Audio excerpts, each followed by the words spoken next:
Welcome to my kitchen, শাশুড়ি বৌমার হেসেল। আপনাদের নতুন একটি ভিডিওতে স্বাগত জানাই। আজকে মেনু হচ্ছে দই কাতলা। ঘরোয়া পদ্ধতিতে রান্নাটা করে নেব।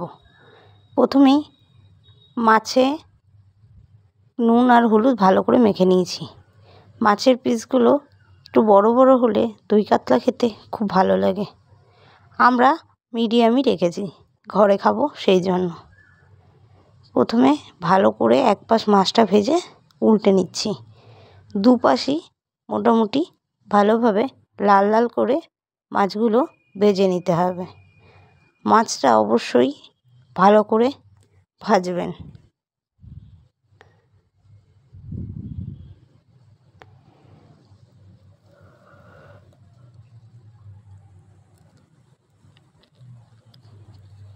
আমাদের মোটামুটি দু পাটটি ভালো করে ভাজা হয়ে গেছে। এবার নামিয়ে ফেলবো একে একে।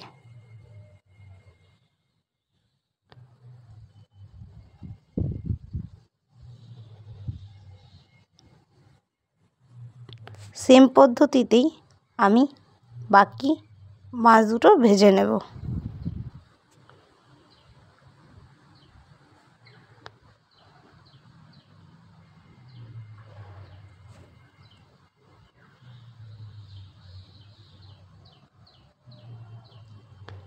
মাছ ভাজা হয়ে গেছে। এবার মাছ ভাজা তেলের সাথেই আমি আরও কিছুটা তেল অ্যাড করে নিলাম। এবার ফোড়নে দিয়ে দিলাম গোটা গরম মশলা, এলাচ, দারচিনি, লবঙ্গ। তারপর দিয়ে দিলাম কাঁচা লঙ্কা, সামান্য পরিমাণে সাদা জিরে। এবার এটাকে যতক্ষণ না একটা ভালো সুগন্ধ ছাড়ছে ততক্ষণ একটু নাড়াচাড়া করে নেব।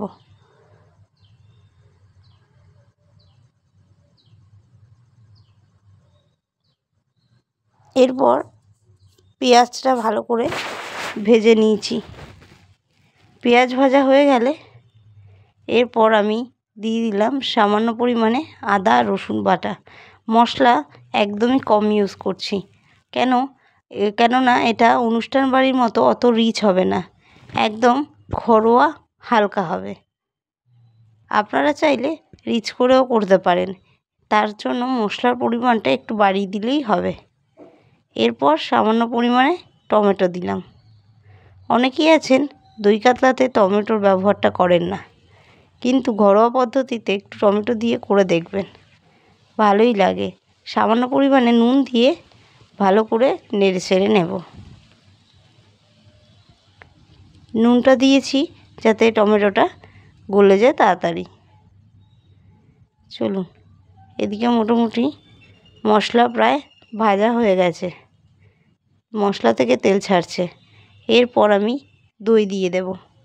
দইটা সামান্য পরিমাণে ফেটিয়ে রেখেছিলাম, খুব একটা বেশি দই আমরা ইউজ করিনি, ওই যে বললাম ঘরোয়াভাবে হচ্ছে সেই জন্য একদম হালকা হবে মশলা। এদিকে মোটামুটি দই দিয়ে বেশ কিছুক্ষণ নাড়াচাড়া করে নিলাম। এরপর কিছুটা পরিমাণে চিনি দেব। দই কাতলায় মিষ্টির পরিমাণটা একটু বেশিই দেওয়া উচিত, কেননা একটু মিষ্টি মিষ্টি না হলে দই কাতলা সেই স্বাদটা যেন আসে না। এদিকে আমার মশলা থেকে ভালোভাবে তেল ছেড়ে গেছে, দেখুন।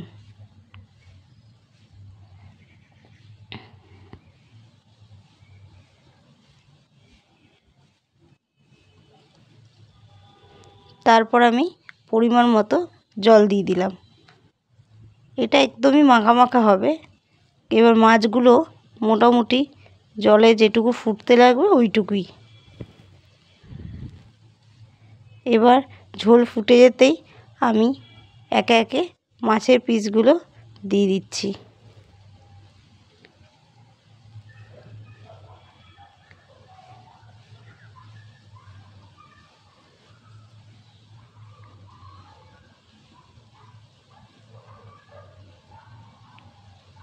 দেখুন ঝোল মোটামুটি ফুটে গেছে, আর এদিকে আমার মাছের রেসিপিও রেডি।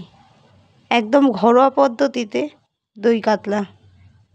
এরপর আমি সামান্য ডেকোরেশনের জন্য দিয়ে দিলাম 3টে কাঁচা লঙ্কা আর 1 চামচ টক দই। দেখছেন দেখতে কি অপূর্ব লাগছে, একেবারে ঘরোয়া পদ্ধতিতে দই কাতলা।